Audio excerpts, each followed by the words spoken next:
beginning. And I remember, and this story is going to stay with me for the rest of my life.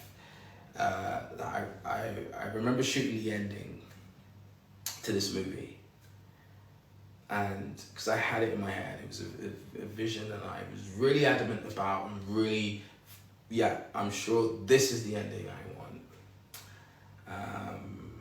And it took a planning of about 2 months to get together.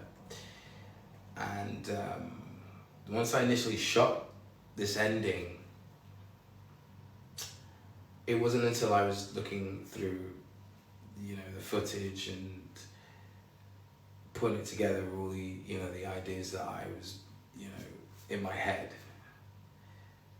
that it wasn't until I finished the last scene of it, of putting it together, I actually cried. And that will stay with me for the rest of my life.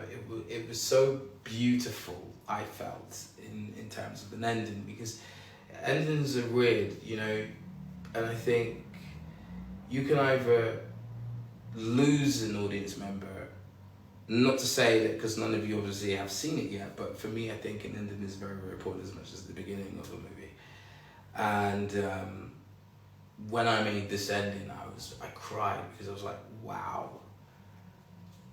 From a deeper understanding of, movies and storytelling and the simplicities of less is more and all that kind of stuff, to me, I think that really helped me to understand as a filmmaker how important it is to really make sure that you're really focused on trying to create something that is gonna tell the story in a proper way, and that it's gonna, it doesn't necessarily have to have explosions. It doesn't necessarily have these grand sets.